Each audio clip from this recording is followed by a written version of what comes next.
Hello friends, welcome to my channel concept class. Friends, आज के इस वीडियो में बात करेंगे हिंदी का एक बहुत ही इंपॉर्टेंट टॉपिक उपसर्ग एंड प्रत्यय। तो प्लीज आप मेरे इस वीडियो को आखिरी तक देखिए, साथ ही साथ आप हमारे यूट्यूब चैनल को भी सब्सक्राइब कर लीजिए, जिससे मैं जो भी न्यू वीडियो अपलोड करूँ उसके सारे नोटिफिकेशन आपको मिलते रहे। तो चलिए शुरू करते हैं।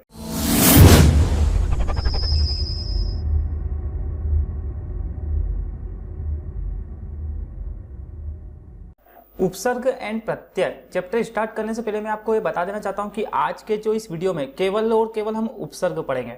तो सबसे पहले हम यहाँ पर देखते हैं कि उपसर्ग होता क्या है। तो उपसर्ग जो है दो शब्दों से मिलकर बना हुआ है। तो क्या है? उप धन सर्ग, दो शब्दों से मिलकर बना है, जिसमें उप का जो अर्थ है वो क्या है? समीप या पास, अर्थात सर्ग का जो अर्थ है वो क्या है? रचना, अर्थात पास में जुड़कर या शब्द के पहले और आदि में जुड़कर, मतलब यहाँ पर आदि भी हो सकता है, शब्द के पहले या आदि में जुड़कर नया अर्थ देने वाले शब्द की रचना करना है। मतलब उपसर्ग का मतलब क्या होता है? पहले भी होता है।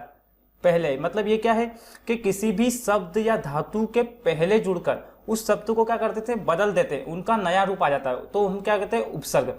अब यहाँ पर हम बात करते हैं तो उपसर्ग क्या होते हैं? उपसर्ग जो होते हैं वो शब्दांश होते हैं।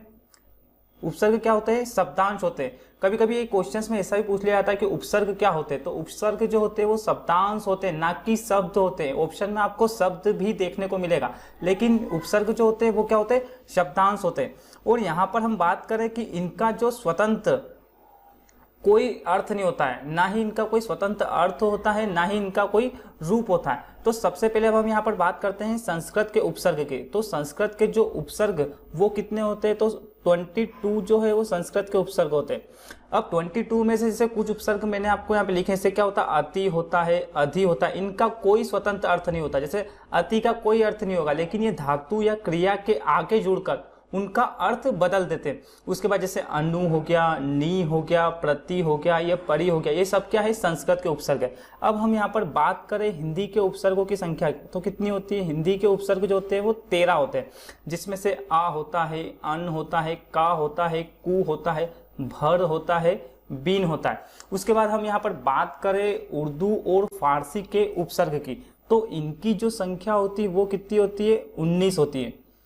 अब यहाँ पर अल, कम, गेर, बा, बे, ला, ये सभी क्या है? उर्दू और फारसी के उपसर्ग है। लेकिन जब हम यहाँ पर बात करते हैं अंग्रेजी के उपसर्ग के, तो अंग्रेजी के जो एक उपसर्ग है वो फिक्स नहीं होते।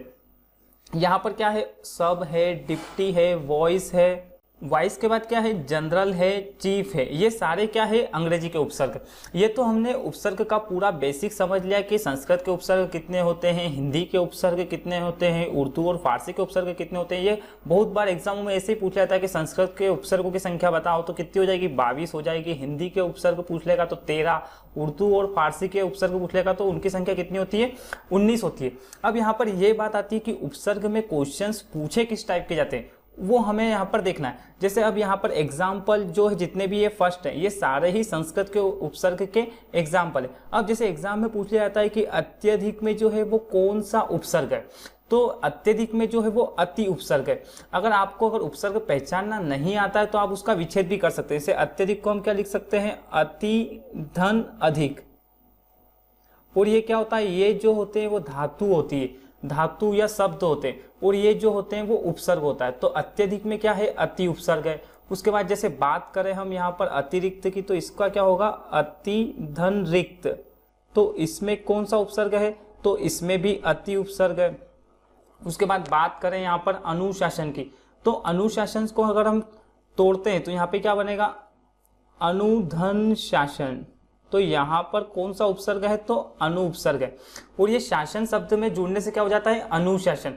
उसके बाद यहाँ पर अपमान का भी इसी टाइप से होगा। उसके बाद प्रत्यक्ष में क्या उपसर्ग होगा? प्रति उपसर्ग होगा। उसके बाद विदेश, तो विदेश के भी हम टुकड़े कर सकते हैं। वि धन देश बराबर क्या हो जाएगा? विदेश। तो इसमें कौन सा उपसर्ग है? तो वि उपसर्ग है। उसके बाद हम यहाँ पर बात करें आजीवन, तो आजीवन को कैसे लिख सकते हैं? आ प्लस जीवन, मतलब जीवन में हमने आ उपसर्ग लगा दिया, तो उसका अर्थ क्या हो गया? आजीवन। ये तो हो गए संस्कृत के उपसर्ग। अब हम यहाँ पर बात करते हैं हिंदी के उपसर्ग के। तो हिंदी के उपसर्ग क्या है? अटल। तो इसमें क्या है? अधनटल बराबर अटल। तो उपसर्ग क्या हो गया? आ हो गया। उसके बाद अनमोल, तो अनमोल में क्या है, अन उपसर्ग है, जैसे अन धन मोल, मतलब इसमें क्या है, अन उपसर्ग है। उसके बाद निडर में हम बात करें तो क्या होगा, नी धन डर।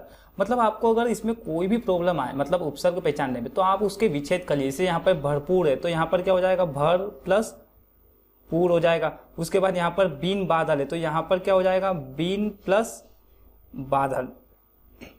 उसके बाद यहाँ पर क्या है, अध पका, तो यहाँ पर क्या हो जाएगा, अध प्लस पका। तो यहाँ पर उपसर्ग क्या हो गया, अध उपसर्ग हो गए, बीन उपसर्ग हो गए, भर उपसर्ग हो गए। उसके बाद नी, ये क्या है, उपसर्ग है, और ये क्या है, डर जो है वो धातु है। और उसके बाद यहाँ पर अन उपसर्ग हो गए। तीसरा क्या है, ये सारे उर्दू और फारसी के उपसर्ग है। इससे पहले जो सेकंड नंबर पे हमने देखे थे ना, वो हिंदी के उपसर्ग है, तो आप उसको सुधार लेना। हो सकता है मैंने शायद बता दिया आपको कि उर्दू और फारसी के, लेकिन सेकंड नंबर पे क्या है, हिंदी के है, फर्स्ट नंबर पे क्या है, संस्कृत के, और थर्ड नंबर पे क्या है, उर्दू और फारसी के उपसर्ग है।